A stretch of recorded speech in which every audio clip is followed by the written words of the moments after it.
Hey there, it's Mitzi. Welcome to my channel. Today I wanted to give you an update on what I've been reading this past week. I read 4 great books, so I can't wait to tell you about them. The first one was a book that was recommended to me, which I was going to read anyway. It was on my shelf. But let me explain what I'm talking about. Last month I had a visitor. I had Elizabeth from Lizzie Faye Loves Books. She stopped by. She was on a road trip and she stopped by.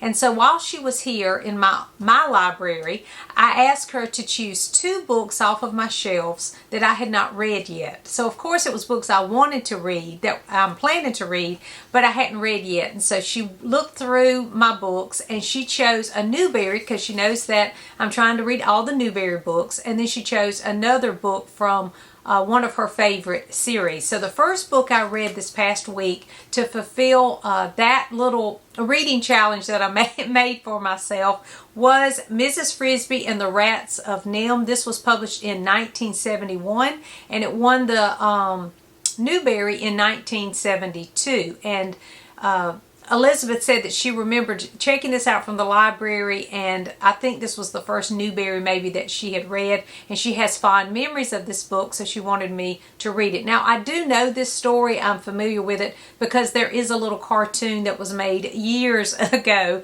and I've seen that several times. It's a little short cartoon, but the book is better. That's what she told me, and the book was better. I really enjoyed this. If you don't know anything about it, it's about a widow little mouse named Mrs. Frisby, and she is a widow who lives on a farm with her little mice children, and they, you know, she doesn't have everything because she is a little widow mouse trying to survive with her children, but they have a nice little home and they're able to survive. And that's how the book starts. It's really sweet the way that it starts. I love these kind of stories like Charlotte's Web and those kind of books. I don't know why, but I like to read books from an animal's point of view. I just find them to be so cute and cozy. So anyway, in this one, that's how it starts. But they know the animals in the area know that the farmer is about to plow the field, and so when that happens, of course, they have to relocate because it's dangerous for them. They don't want to be plowed up with the field.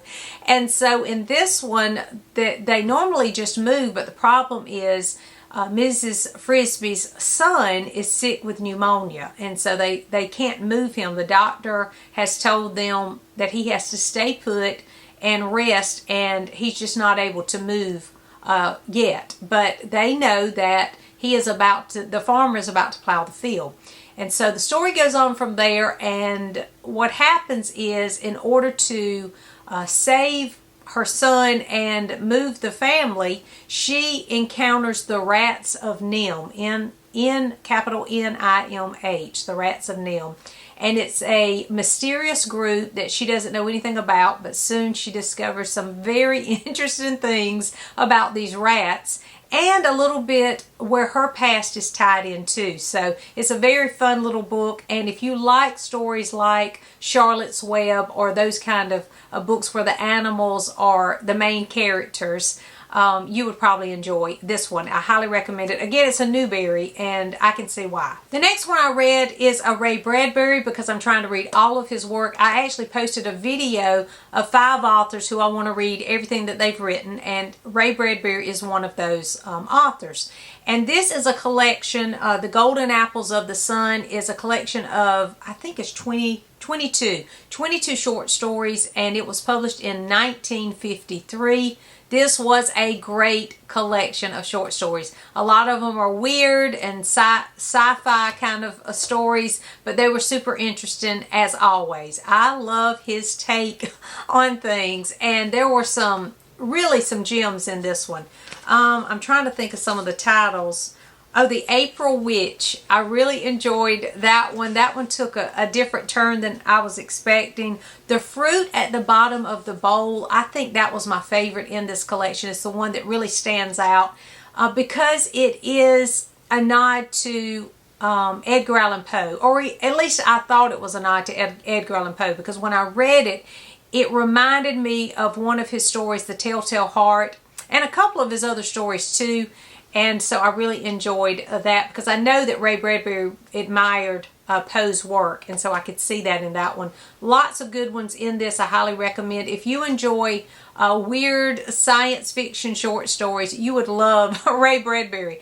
But what makes them even more interesting for me is because they all have some sort of theme or something he's trying to say about society. And so that's why I like them, because they make you really think about human nature, how we respond to things, and the way the society's going. And it being written in 1953 really makes you think, because a lot of the things that he kind of predicted at that time has come to pass. So that's why I really find his work interesting. So I do recommend this one, and I'll be revisiting this one for sure. And then I read the next one that Elizabeth had chosen from my bookshelf. It's called Miss Julia Speaks Her Mind by Anne B. Ross. I loved this story. This was published in 1990, and it is my people. This book is full of my people.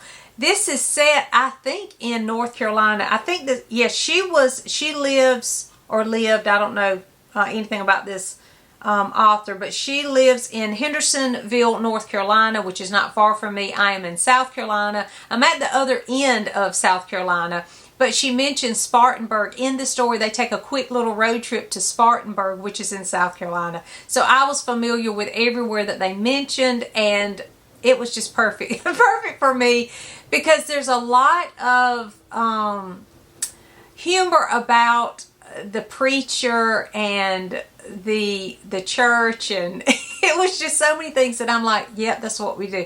For instance, there's this one place where she's in the car and it's really hot, and so she picks her purse up and she takes her church bulletin out and starts fanning herself. And I laughed at that, because I always have my church bulletin in my pocketbook.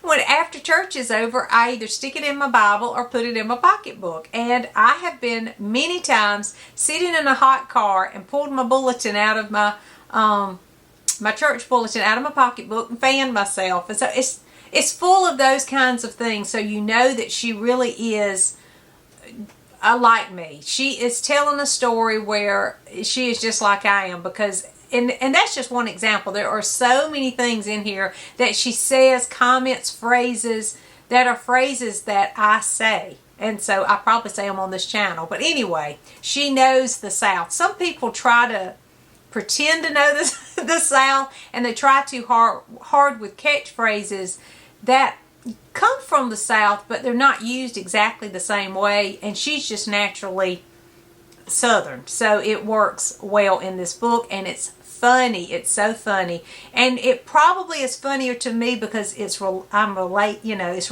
for me.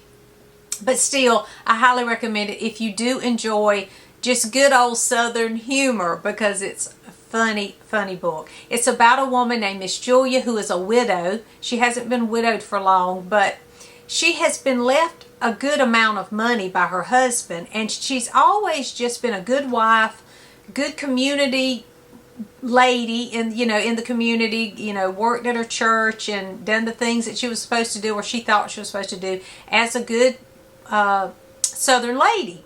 And so when he passes away, she decides, I'm going to live life the way I want to, and the church really wants the money. They think that he should have left some of the money to them, because I think he kind of promised some things and it didn't come to pass.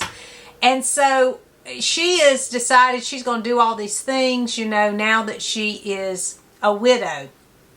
Well, things change, because she opens the door one day and there is a lady there with her son, and she tells her that this son is the son of her late husband. And she just leaves the little boy there. So she's decided she's going back to beauty school. She don't have any money, hadn't left her anything. And here's the child. She figures she's the stepmom, so here you go. And that's kind of what she refers to her as. And she leaves town. And so Miss Julia now is left with this young boy. And she's trying to make sense of, okay, my husband was living a double life in another town, and now I have this child. I don't know where the mom is, and the story is interesting to say the least. but it is so funny.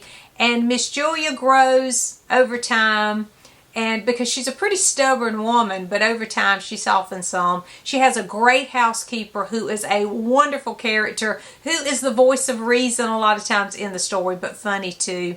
And they get up to some shenanigans in the story, and I loved every minute of it. I mean, I just flew through it. I have all these tabs, but the tabs are about some church related things, because when the preacher shows up, and some of the things that she makes comments about are things that we talk about all the time here. So that's why I just think it's such a funny little book, and it was perfect for me. I do have a few more of the Miss Julia series on my shelf, because after Elizabeth had talked about the series so much, I saw some, they're hardcovers of this series, and I picked them up because they were at a library sale super cheap. So I'm so glad that I have those. I'm going to try to read through this whole series. I think there's a lot in this series, so I'll have a good ways to go. But I am so happy that I finally picked this one up, and I highly recommend it. If you enjoy the Mitford series or Fanny Flagg or someone like that, if you enjoy those kind of books, you would probably really enjoy this one. And then finally, I read Celia's House by D.E. Stevenson. This was published in 1943, and I think this copy is from 1943, because when I looked in the front, it looks like it was. But this was published in 1943. Just like Ray Bradbury, I'm trying to read all of the books by D.E. Stevenson, and I love her work. She is just such a favorite author for me, and every time I read one, I end just feeling satisfied, like that was a good read. I just love her. If you want something just heartwarming, with a little drama, there's always a little drama about just people living in small towns, country villages, you would love D.E. Stevenson. This one is the first in a duology. Unfortunately, I've already read Listening Valley, which is the second in this duology. But I'm going to just go back and read it again. This was a favorite. I highly recommend it. If you do like D.E. Stevenson, that style of writing, pick up Celia's House, because it was a great one. In the middle of this one too, I want to mention this.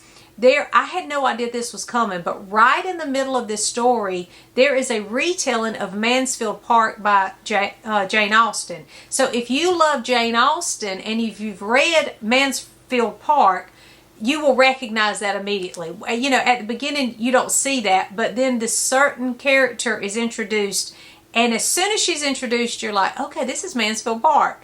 And I loved it. I love the way that she retold that in the middle of this book. But I will say, if you haven't read Mansfield Park by Jane Austen, read that first before you read this, because I don't want you to be spoiled from the story, and I want you to read the original first. But there are so many similarities. They don't use the same play that they use in that. They use Midsummer Night's Dream as the play that they put on in here, but it is pretty much the retelling of that book, and I loved it because I do love Jane Austen. She is an all-time favorite author. I've read all of her novels and reread all of her novels, so that was fun to have that little nod right in the middle of the story. It's a sweet little romance. There are wonderful characters. It is about Celia's house. And I love that too. I've mentioned that so many times on my channel, how much I love when a house is the setting, that it centers around a certain house, and that is the setting that becomes a character in the story, and that's what this is. I love when there is a house that represents, you know, so much history and legacy and family drama and all those things, and that's what happens in this one. It's about the house and who it's left to, and it's not left to who thinks they're going to get it, so there's a little drama with that. But it's not about that as much as it is about the people who live there. So I hope that makes sense. But anyway, I do recommend this one as a great place to start, I think, with D.E. Stevenson. I know a lot of people start with Miss Munkle's book, and I would say that too because it's such a funny one.